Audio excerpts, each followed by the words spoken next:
Nah, kalau kita lihat dari perspektif teologisnya, saudara, mulai dari dia lahir, dia mati, dia bangkit dan naik ke sorga, yang Alkitab berkata dia akan datang kembali dengan cara yang sama.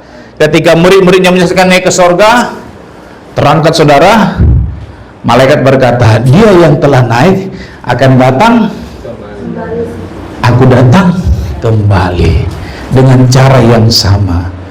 Saudara sudah merasakan kedatangannya? Puji Tuhan. Shalom. Ya, salam sejahtera dalam kasih Tuhan Yesus Kristus bagi kita semua. Saya menyapa kita semua dengan selamat merayakan hari kenaikan Tuhan ke sorga. Amin. Ya, Bapak Ibu yang dikasihi oleh Tuhan, kalau kita bisa memahami, ya, dalam kekristenan ataupun dalam iman kepada Tuhan, bahwa mulai dari lahirnya, datangnya Tuhan yang disebut dengan hari Natal, itu kita rayakan dengan penuh sukacita. Amin. Ya. Bahkan dalam perayaan kita menampilkan ada begitu banyak pernak-pernik dalam perayaan Natal. Biasa orang merayakan hari lahir itu disebut Natal dengan sukacita. Selanjutnya juga, saudara, setelah Yesus lahir dalam pelayanannya, yang kedua, dia disalibkan, mati di kayu salib. Kita rayakan dengan Jumat Agung. Dan yang ketiga, saudara, kita merayakan hari kebangkitan Tuhan. Ya. Dan setelah kebangkitan Tuhan, maka saat ini dalam iman kita sedang merayakan hari apa? Kenaikan. Harus lengkap. Hari kenaikan Tuhan ke sorga. Sebab ada orang yang naik juga, saudara, tapi naik, ya, ada yang naik ke arah sana, ya, naik ya. Tapi dikatakan Yesus, tadi kita sudah baca dalam Lukas 24, dikatakan dia terangkat naik ke sorga. Berarti, saudaraku yang dikasihi oleh Tuhan, ketika Yesus terangkat naik ke sorga, kita merayakannya seperti saat ini, maka kita harus paham, ya, apa tujuan Tuhan dia naik ke sorga, ya.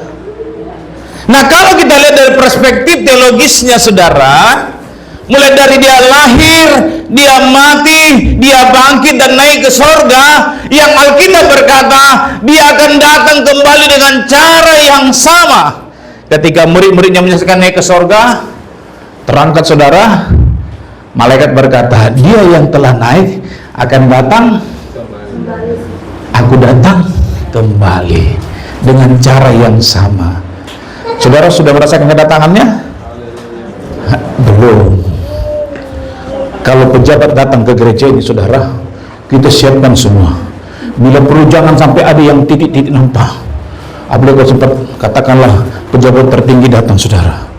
Semua dipersiapkan dengan baik. Kalau boleh, saudara, sampai ke depan sana dikasih karpet, ya kan, saudara? Itu mempersiapkan pejabat yang datang, ya. Dan dari kenaikan Kristus, dia berkata dia akan datang kembali. Maka dalam masa dia kenaikan sampai dia akan datang kembali, itulah yang sedang kita jalani saat ini. Amin. Ada periode waktunya, ya. Nanti itu yang akan kita lihat dalam firman Allah. Nah, saudara, kalau kita lihat dalam Kisah Rasul pasal yang pertama, Kisah Rasul pasal yang pertama, dengan perikop Yesus terangkat ke sorga. Maka bertanyalah mereka yang berkumpul di situ, Tuhan, maukah Engkau pada masa ini memulihkan kerajaan bagi Israel? Jawabnya, Engkau tidak perlu mengetahui masa dan waktu yang ditetapkan Bapa sendiri menurut kuasanya. Tetapi apa? Kamu akan menerima kuasa kalau Roh Kudus turun atas kamu, dan kamu akan menjadi saksiku di Yerusalem dan di seluruh Yudea dan Samaria dan sampai ke ujung bumi. Sesudah ia mengatakan demikian, terangkatlah ia, disaksikan oleh mereka, dan awan menutupnya dari pandangan mereka. Ketika mereka sedang menatap ke langit waktu ia naik, tiba-tiba berdirilah dua orang yang berpakaian putih dengan dekat mereka sama-sama dan berkata kepada mereka, "Hai orang-orang Galilea, mengapakah kamu berdiri ke langit? Yesus ini yang terangkat ke sorga meninggalkan kamu, akan datang kembali dengan cara yang sama seperti kamu melihat dia naik ke sorga." Ini 2000 tahun yang lalu sudah disampaikan pesan kepada murid-muridnya. Mungkin secara kasat mata mereka tidak melihat kembali Yesus secara kasat mata, ya. Tapi firman-Nya dikatakan bahwa firman ya dan amin, bahwa dikatakan ya kamu akan datang kembali dengan cara yang sama seperti kamu melihat dia naik ke surga. Bapak Ibu, kita adalah murid-murid Tuhan, amin. Ya, ketika kita hidup di dalam Tuhan, melakukan perintah Tuhan, maka kita disebut adalah murid-murid Tuhan.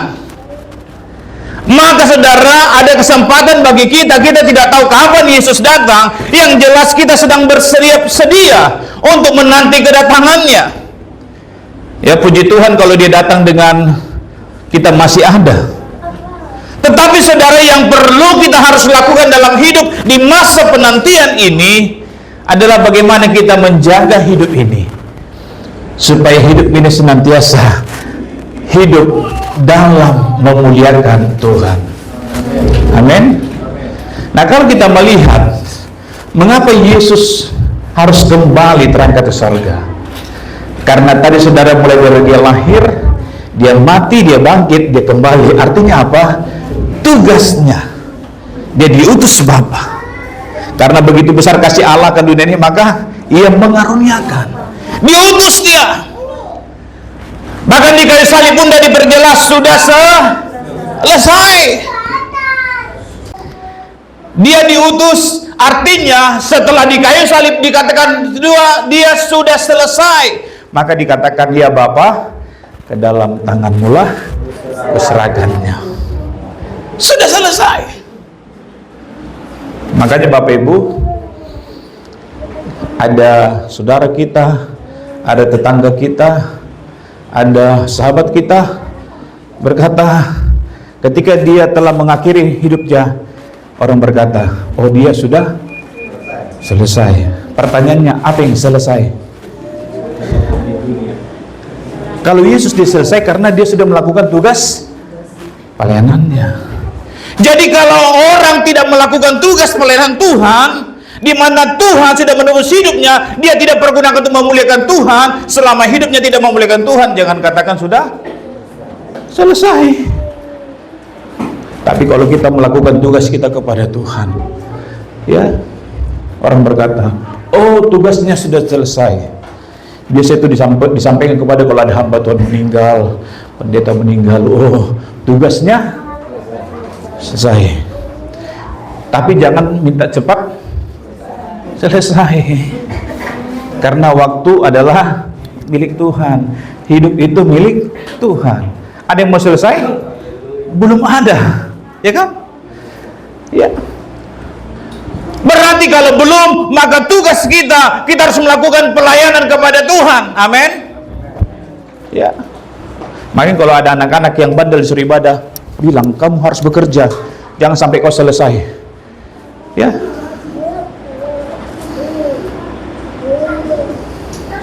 Karena dikatakan Tuhan menciptakan manusia agar manusia datang memuliakan, menyembah kepada Tuhan.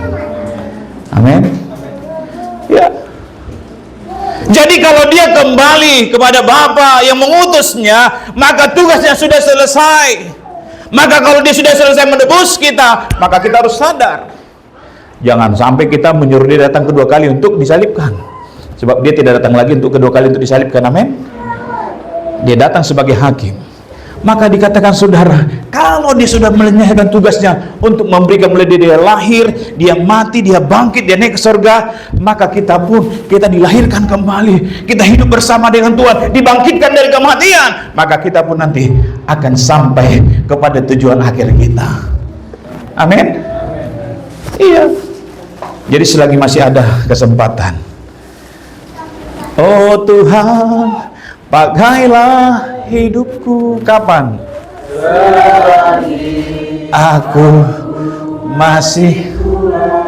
Bila saatnya sudah selesai, bila saatnya nanti apa? Hidup mau selesai. Hidup ini sudah jadi berkah. Sebelum selesai kita mau jadi berkat. Amin. Katakan dalam hatimu, aku mau jadi berkat. Amin. Yang kedua, Bapak Ibu, mengapa dia harus naik ke sorga? Yang kedua, kita harus paham. Dia naik ke sorga dalam Yohanes pasal yang ke-14. Tolong bisa? Saya tidak sampai nih. Ya. Terima kasihlah ya. Upamu besar di sorga. Ya. Kalau begini orang suka nih, aduh ya. Ya. Yohanes pasal yang ke-14 ayat 2 sampai dengan ayat yang ketiga. Ayo, ada yang bisa bantu baca ayat ini? Yohanes 14 ayat 2 sampai ayat 4. Ayat sampai 3. Oh, sampai 3. Ya. Di rumah Bapakku banyak tempat tinggal. Ya. Jika tidak demikian, tentu aku mengatakannya kepadamu. Ya. Sebab aku pergi ke situ Ya. untuk menyediakan tempat bagimu. Ya. Dan apabila aku telah pergi ke situ dan telah menyediakan tempat bagimu, Ya. aku akan datang kembali dan membawa kamu ke tempatku. Amin. Supaya di tempat di mana aku berada, kamu pun berada. Iya. Yang kedua, tujuan dia naik ke sorga dikatakan mempersiapkan tempat di sorga. Tentunya tempat bagi saya dan saudara yang percaya kepada Tuhan. Amin. Ini saudara harus jelas. Sebab banyak orang berpikir yang penting aku Kristen. Kalau Kristen mati masuk sorga. Tidak. Dia berangkat ke sana. Dia terangkat ke sorga, dikatakan untuk menyediakan tempat bagi kamu. Karena apa? Di mana aku berada, dikatakan di situ juga murid-murid Tuhan, di situ juga orang-orang yang percaya, orang-orang yang mengasihi Tuhan, orang-orang yang melayani Tuhan. Dia ada di sana, di mana Tuhan telah menyediakan tempat bagi kita. Amin. Jadi jangan berharap Bapak Ibu, kalau ada orang lain, waduh, nanti kalau boleh nanti dikuburkan hari Minggu. Supaya apa? Supaya langsung jalan tol ke surga. Nggak bisa. Ya. Karena ada orang pemahaman. Hari Minggu aja dikuburkan katanya, ya. Ataupun meninggalnya hari Minggu. Supaya pas lagi hari perhentian. Enggak. Alkitab berkata, latihlah dirimu beribadah. Jadi kalau nggak beribadah kepada Tuhan, ya jangan berharap. Ya, kekayaan, pangkat, jabatan tidak menjamin. Tetapi dikatakan ketika engkau melatih dirimu beribadah, sesungguhnya kita sedang mempersiapkan tempat yang terindah dalam hidup kita. Makanya Tuhan berkata dia naik ke sorga, dia menyediakan tempat. Tempat itu bukan buatan manusia. Tidak bisa dibeli dengan kasih DP. Tempat itu adalah kepunyaan Tuhan. Siapa yang bisa memilikinya adalah orang-orang yang percaya kepada Tuhan. Jadi kita punya jaminan, amin. Kita punya jaminan untuk masa depan. Kalau jaminan di dunia terbatas dan itu fana, ada jaminan yang kekal di sorga. Di rumah Bapakku banyak tempat tinggal. Ya. Saya berdoa, kita berdoa semua, supaya tempat itu akan menjadi bagian kita suatu kelak. Amin. Ya. Karena Tuhan mau, dikatakan karena begitu besar kasih Allah akan dunia ini, sehingga Ia telah mengaruniakan anaknya yang tunggal. Supaya apa, saudara? Supaya setiap orang yang percaya tidak mengalami kematian yang kekal, tapi beroleh hidup yang kekal. Itu sebabnya Dia naik ke surga. Dia mendahului kita, mempersiapkan tempat yang terindah bagi kita. Makanya dalam Ibrani pasal yang ke-10 ayat yang ke-35, janganlah engkau melepaskan kepercayaanmu. Sebab apa dikatakan? Besar, tidak bisa ternilai. Ya, tiada ternilai. Besar upah. Inilah untungku. Ya. Ada untung kita yang besar ketika kita ada di dalam Tuhan. Amin. Ya. Karena Dia berjanji dan berkata kepada kita, di mana aku berada, di situ juga murid-muridku, di situ juga orang-orang percaya berada. Makanya selagi kita masih ada kesempatan, kita latihlah diri kita melayani. Amin.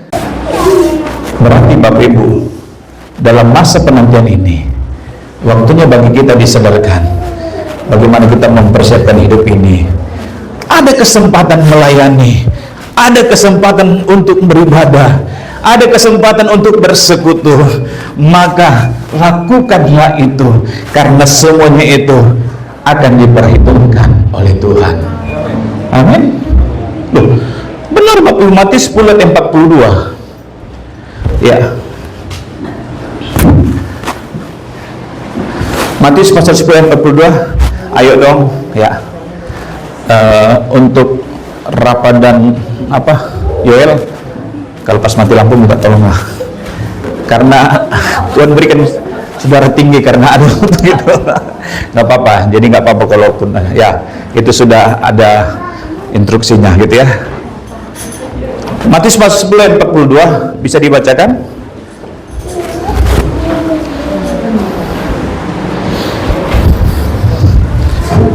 Ya, ada yang bisa baca? Matius 10 ayat 42. Ya. Dan barang siapa memberi air sejuk secangkir saja pun kepada salah seorang yang kecil ini, Amin. karena ia muridku, aku berkata kepadamu, Ya. sesungguhnya ia tidak akan kehilangan upahnya daripada. Amin. Wah, saudara, saya terngiang begini saudara ya. Barang siapa dikatakan ya memberi air sejuk. Apa itu air sejuk saudara? Hah? Ya, air yang bisa mendatangkan kelegaan. Ya, kalau kopi panas ya. Ya. Artinya apa? Air yang memberi kelegaan. Barang siapa memberikan air secangkir saja, melayani saja dengan ukuran yang kecil. Saya belum pernah menemukan kalau ada orang hamba Tuhan datang ke jemaat terus dikasih air putih. Jarang. Yang dikasih paling tidak teh. Dia mau hangat mau dingin, artinya ada warnanya. Ya, kenapa? Karena mungkin begini, kalau air putih itu udah biasa di rumah. Ya, teh itu memberikan rasa manis. Jadi ketika kita disambut, ada rasa manis datang dalam kita. Apalagi udah dikasih manis, dikasih lagi pahit, jadi kopi, ya kan? Jadi kalau dikatakan barang siapa melayani hal yang kecil saja, itu diperhitungkan Tuhan. Amin. Artinya dalam sikap kita melayani di masa penantian ini, semua itu diperhitungkan Tuhan. Apakah kita melayani hanya sebagai, katakanlah hanya mengucapkan selamat pagi, ya, mengucapkan shalom, mungkin bagi orang lain tidak berarti, tapi ketika kita berkata selamat pagi Tuhan memberkati, itu sepertinya ada sesuatu yang terasa dalam hidup ini. Amin. Ya. Makanya dalam 1 Korintus pasal yang ke-15 ayat 58 berkata, 1 Korintus 15 ayat 58, Karena itu saudara-saudaraku yang kekasih, berdirilah teguh, jangan goyah. Giatlah selalu dalam pekerjaan Tuhan, sebab kamu tahu bahwa dalam persekutuan dengan Tuhan jerih payahmu. Segala sesuatu yang kau lakukan untuk Tuhan, engkau melakukan dengan bersusah payah, engkau melakukan dengan suatu tenaga mungkin yang harus tenaga ekstra. Jerih payahmu dikatakan, itu semua diperhitungkan Tuhan. Amin. Artinya dalam konteks ibadah kita kepada Tuhan, ketika kita melakukan dengan satu tujuan yang mulia kepada Tuhan, semuanya itu Tuhan perhitungkan. Makanya tujuan kita datang beribadah adalah untuk memuliakan Tuhan. Amin. Karena apa, saudara? Karena itulah yang Tuhan katakan, sebab dalam persekutuan dengan Tuhan, yang kau lakukan dengan Tuhan itu tidak sia-sia. Saudara lihat ketika dalam Markus pasal yang ke-10 dikatakan bagaimana Marta dan Maria. Maria memilih bagian yang terbaik. Artinya bagian yang dilakukan Maria itu adalah sesuatu yang Tuhan hargai dalam hidupnya. Amin. Ya, apa yang dilakukan Maria adalah Tuhan hargai sehingga orang lain tidak bisa ambil. Makanya Bapak Ibu yang kasih oleh Tuhan, selagi masih ada kesempatan dikatakan dia naik ke sorga, dia menyediakan tempat bagi kita, maka sebelum kita sampai pada tempat itu, kita harus menjaga hidup ini dan kita harus melakukannya supaya kita bisa nanti menikmatinya dengan kekal. Amin. Iya, dengan apa caranya? Apakah dengan uang? Tidak. Apa dengan promosi jabatan? Tidak. Kita hanya bisa lakukan melatih hidup ini untuk berkenan kepada Tuhan. Amin. Iya.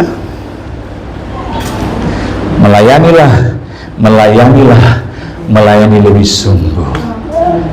Ya. 2 Korintus pasal yang ke-9 ayat yang ke-6.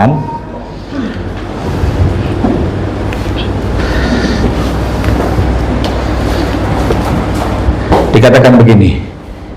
Kita baca bersama yuk, 1, 2, 3. Camkanlah ini. Sebentar, apa itu camkan? Sesuatu yang perlu diperhatikan. Camkanlah ini. Kalau orang sudah marah sama, camkan ini ya, perhatikan. Ya, orang yang menabur sedikit akan menuai sedikit juga, dan orang yang menabur banyak akan, semua kita sepakat untuk menuai yang banyak. Amin. Maka taburlah yang banyak dalam pelayanan supaya kita bisa menuai. Ya, orang yang menabur sedikit akan menuai sedikit. Kalau saya tanam sawit 3 batang, hasilnya jangan harap minta hasilnya 3 ton, nggak bisa. Kalau mau 3 ton, tanamlah yang banyak.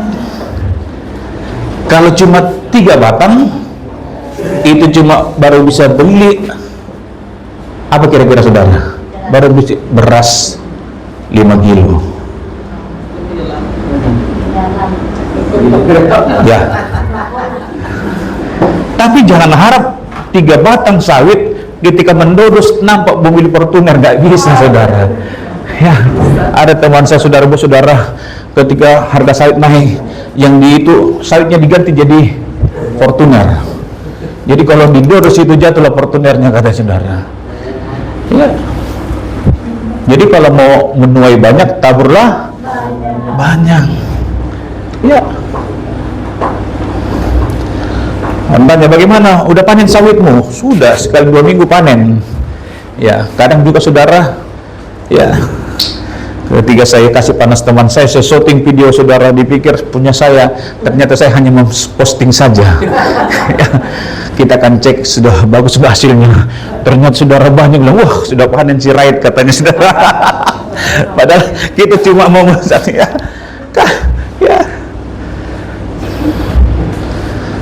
menuai banyak. Amin. Makanya selagi kita masih ada waktu kesempatan, marilah menuai terus, menabur terus, menabur dalam pelayanan. Kita menabur hidup kita pakai waktu kita tabur, kesempatan kita tabur. Amin. Ya. Jadi suatu saat kita akan menuai, ya, menuai kebaikan. Ya. Dan yang ketiga, saudara, tujuan Allah, tujuan Tuhan Yesus naik ke surga. Yang ketiga, coba kita buka dalam Yohanes pasal yang ke-14 tadi, ayat yang ketiga. Ya. Dan apabila aku telah pergi ke situ dan telah menyediakan tempat bagimu, aku akan datang kembali dan membawa kamu ke tempatku, supaya di tempat di mana aku berada, kamu pun berada. Maka saya percaya segala sesuatu waktunya dan waktu Tuhan. Jadi kalau pas lagi kita busuk orang sedang sakit, jangan kita bilang waktu udah selesai, jangan, saudara. Ya. Dia bilang begini, right, tempatku sudah selesai, aku udah mau pulang. Oh, jangan dulu, belum. Kalau Tuhan belum datang berarti belum waktunya. Berarti, saudara, bagi kita yang percaya dalam konteks ini, bahwa Tuhan memberikan kepastian bagi kita yang percaya kepada Tuhan. Amin. Jadi tidak abu-abu, saudara. Dikatakan aku menjadikan tempat bagimu, supaya dikatakan, saudara, ketika aku datang, aku membawa kamu ke tempat di mana kita sudah dipersiapkan. Ya, karena apa? Karena Tuhan mau kita berada, Tuhan berada, kita pun berada di sana. Amin. Iya kan? Kita ketika kita merayakan hari kebangkitan, Yesus bangkit, kita pun harus bangkit. Amin. Yesus naik, kita pun harus surga juga. Kita punya kepastian. Efesus pasal yang kedua, ayat yang ke-6. Kita baca bersama, dikatakan begini. Dan di dalam Kristus Yesus, Ia telah membangkitkan kita juga dan memberikan tempat bersama-sama. Kalau kita telah dibangkitkan secara iman bersama dengan Kristus, maka tempat yang sama pun yang Tuhan telah siapkan itu juga akan menjadi bagian kita. Ya. Makanya berkata, sekali Yesus selamanya Yesus, katakan, harapanku tak akan hilang karena kasih-Nya sekarang ku ada. Oh Yesusku, ku cinta Kau selamanya. Sekali Yesus bagi kita, kita telah mati dan bangkit bersama dengan Dia, supaya harapan kita tetap pasti ada bersama dengan Tuhan. Maka Tuhan menjadikan tempat bagi kita. Ya, jangan tinggalkan Yesus, jangan lupakan Yesus. Ya. Karena ada janji kepastian yang Tuhan berikan bagi kita. Karena Dia pun berkata dalam Yohanes pasal 17 ayat 24. Mari kita baca juga Yohanes 17:24. Ya Bapa, aku mau supaya dimanapun aku berada, mereka juga berada bersama-sama dengan aku. Amin. Ya Bapa, dikatakan, aku berdoa, aku mau supaya dimanapun aku berada. Mereka, siapa mereka? Orang-orang yang mengikut Tuhan, murid-murid Tuhan, saudara saya yang percaya dan beriman kepada Tuhan, kita pun bersama-sama dengan Dia. Amin. Ya, jangan tinggalkan, jangan lupakan, dan jangan mau undur dari Tuhan. Ini waktunya, saudara. Dikatakan setelah naik terangkat ke surga, dikatakan Dia akan kembali, dan waktu inilah penantian bagi kita mempersiapkan hidup kita dengan sebaik mungkin. Amin. Tetaplah terus setia, tetaplah terus melayani Tuhan, supaya apa yang Tuhan katakan, supaya kita pun bersama-sama dengan Tuhan di surga. Dan yang terakhir, Bapak Ibu, tujuan Yesus naik ke surga maka dikatakan dia tidak akan meninggalkan murid-muridnya seperti yatim piatu. Coba kita lihat saudara dalam Yohanes pasal yang ke-14. Yohanes pasal 14 ayat yang ke-18. Aku tidak akan meninggalkan kamu sebagai yatim piatu. Aku datang kembali kepadamu. Jaminannya apa? Ayat 14, ayat yang ke-16, coba kita mundur 2 ayat. Aku akan minta kepada Bapa dan Ia akan memberikan kepadamu seorang penolong yang lain. Supaya apa?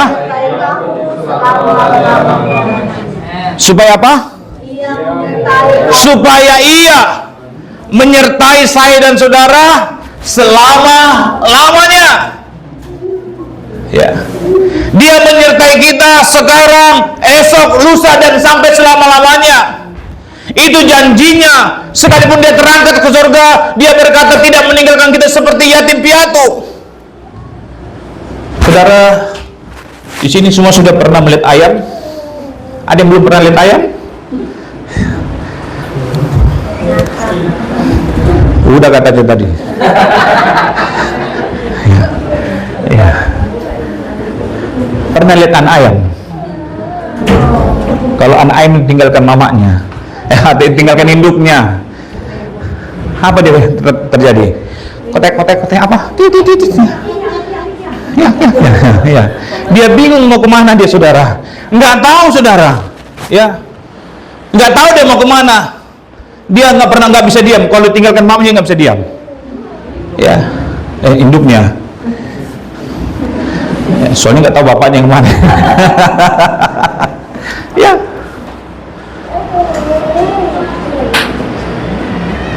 Yesus pun tahu mereka akan mengalami kesedihan.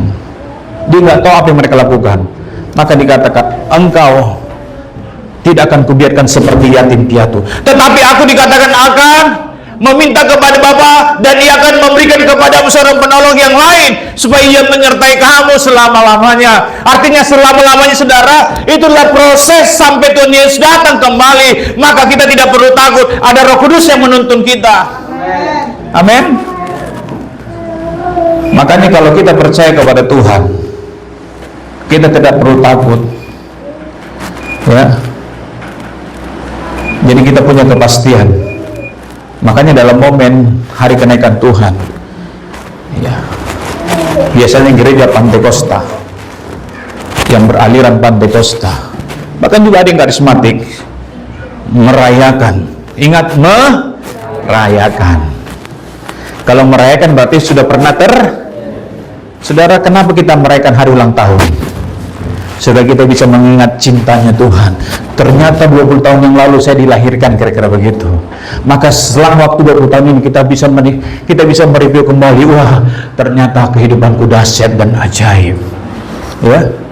Kalau kita merayakan, Tuhan sudah curahkan Roh Kudus 2000 tahun lalu di Lautan Yerusalem. Kita sedang merayakan. Salah nggak merayakan? Enggak. Kita merayakan. Karena 2000 tahun yang lalu Tuhan sudah curahkan Roh Kudus-Nya. Kita rayakan bersama. Nggak ada masalah. Yang jadi masalah kalau kita mengkonsepkan bahwa nanti di pencurah Roh Kudus baru Roh Kudus turun, itu yang salah. Sudah dicurahkan. Maka kalau dicurahkan, mari kita bersekutu. Dikatakan jangan tinggalkan Yerusalem. Artinya ada persekutuan. Ada berdua bersama. Orang lain mungkin tidak bisa lakukan hal itu. Tapi kalau kita bisa, kita lakukan. Ya. Paling tidak 10 malam. Ya. Haleluya. Ya. Saya malam ini di sini, lusa di sana, sini, sana, nggak ada masalah. Amin. Tetap 10 malam. Ya. Karena saya percaya juga, bukan karena kalau nggak ada Bapak Gembala nggak datang Roh Kudus, tidak. Ya, jemaat yang dewasa dia akan terus berdoa.